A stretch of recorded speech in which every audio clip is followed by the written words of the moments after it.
stop. Before you sell your house, make sure you do this first on this episode of Major Money Matters.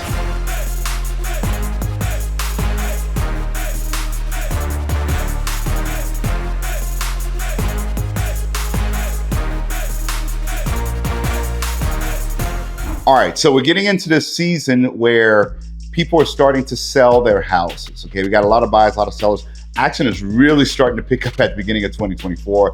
I was out looking at some houses yesterday, and families, one after one after one, really coming through that pent-up demand from the end of 2023 when rates are going up, really starting to see action of rates coming down, and you're starting to see people get out there. I mean, one of the open houses I went to see yesterday, the realtor that was sitting in the open house contacted me today, $1.8 million, already under contract. Listing went live on Thursday, open house on Saturday, under contract. It's Sunday morning as we're recording this video. So the pace of sales is really starting to pick up. People are really starting to get back out there. So people are selling their homes. However, in the last 2 weeks, I have faced this situation 3 times where people are in this situation where they didn't do a pre-approval to buy their next house first. They did not talk to a mortgage professional to buy that next house first before they sold the old house.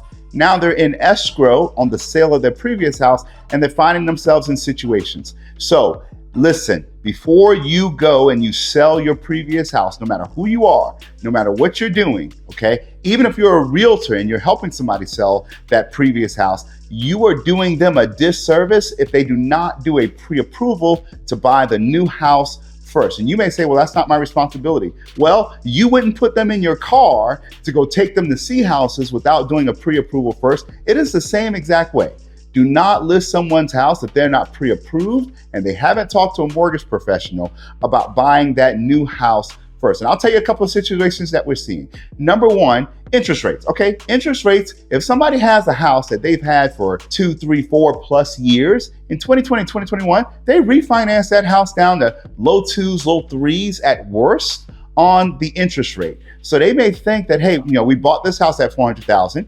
We're moving into this other house. It's going to be $400,000. It's going to be in a different area or whatever, and it's going to be larger space or what have you, and everything's going to be fine. That's not true. A monthly payment at 2 or 3% is much different than an interest rate at 5 or 6%, which is where they're going to be right now. Even on a buy down, look, lenders are not making it advantageous for you to buy down your rate right now. So those buy downs are not a little bit of money.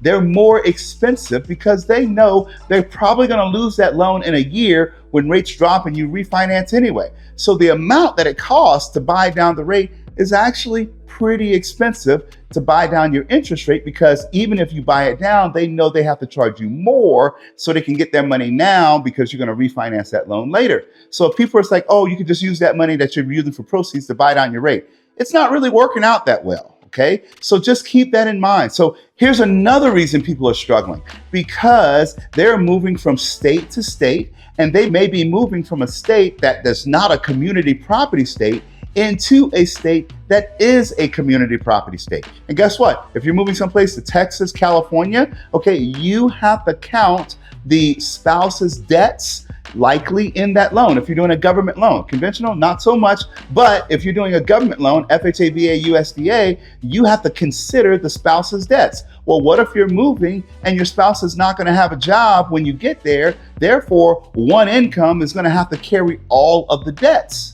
You're going to have a problem qualifying, okay? So all of these factors, you need to talk to a mortgage professional first in order to have this conversation and say, hey, what does this look like? By the way, this conversation should be happening 3 to 6 months prior to you selling your home. So even if you bought a home, I mean, we're reaching out to many people who bought with us where we financed their homes in 2020 or 2021. They're probably moving, especially our active duty service members. They're moving someplace else. So we're having those conversations right now.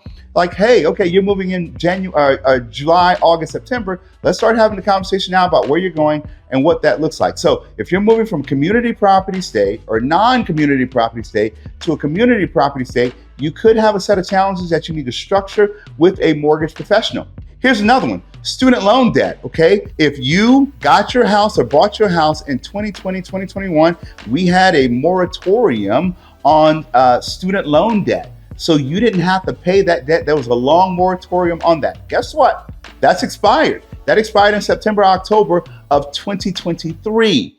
Now we're seeing those student loan payments show on the credit report. And as a mortgage professional, you have to count those student loan payments on that pre-approval. So, I saw this happen this week. A couple called me up. They said, hey, that we're being told we can't qualify for a conventional loan because our DTI is too high, but we just got this pre-approval done in June and we want a second opinion.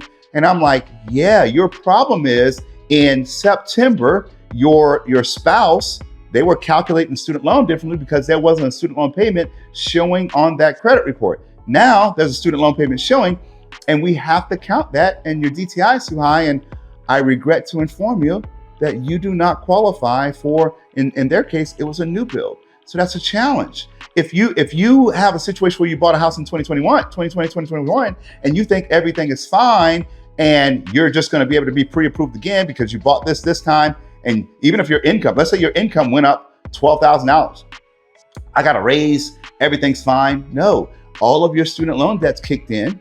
Now that's showing as a monthly payment on your credit report, and we have to calculate those. So student loan debts is another reason why people are being challenged right now.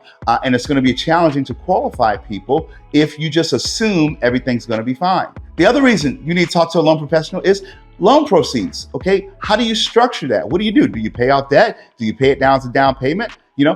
How do you structure your loan proceeds that you're getting from the sale of your previous home? And what do you do to put you in the best situation on the next home in order for you to have a reasonable monthly payment, where you expect that monthly payment to be? These are conversations that you need to have early and in advance, because just assuming things on your own, there are some things about loan guidelines that you may not know, and you may just be assuming something, and you're putting yourself in a very, very bad situation. All right, even for my people who are not necessarily selling your home, if you're transitioning from one home to another home, maybe you're going to keep that home, okay? Now, there are different loan programs and loan guidelines that you really have to navigate around, okay? If you're going from FHA to FHA or something like that, and you're thinking you're going to move 47 miles away, okay? FHA to FHA does not really work that way, okay? You got to have that home has to be 100 miles outside of the other home if you're going to go FHA again. There are other situations you don't really think about. What if you're going VA to VA and you're not selling that home, and you calculate remaining entitlement in another state? You need to talk to a mortgage professional to make sure, oh yes, I was told that I can have multiple VA home loans at the same time, which is 1,000% true statement. But you need to know what the remaining entitlement is going to be and how much that's going to affect your purchase in the new state, okay? You may be doing calculations that are wrong. So you need to talk to a mortgage professional first, especially if you're hanging on to that home and you're going into a different loan program. You need to figure out what that looks like, and you need to talk to a loan professional who can figure this out for you.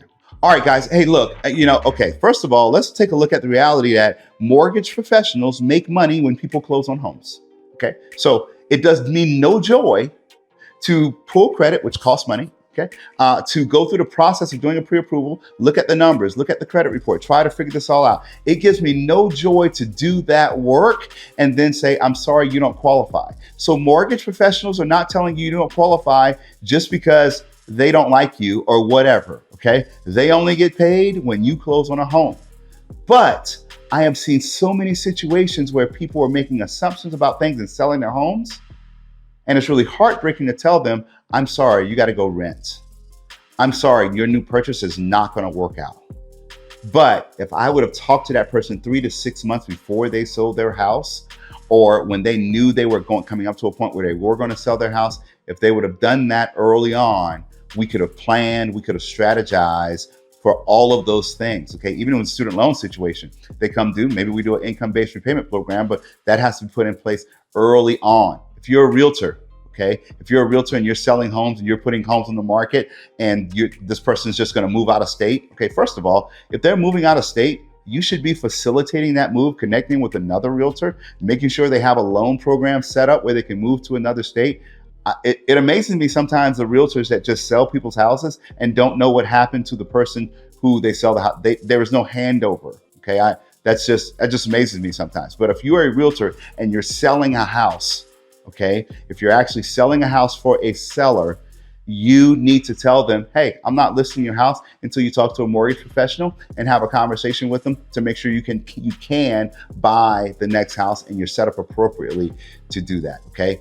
Because I'm seeing it come across my desk over and over again where people in the middle of escrow and they realize like, oh crap, I have a problem buying my new house because of what happened when I was selling my old house or because of assumptions that I made, okay? Please, listen, I don't ask you to do this often, but forward this to a realtor, forward this to someone who's planning to sell their house. There's so many different issues that go on, or so many things we have to plan for now when it comes to mortgages. You really need to talk to a mortgage professional if you're planning to sell your house and then buy another, okay? That's it. See you next time on Major Money Matters.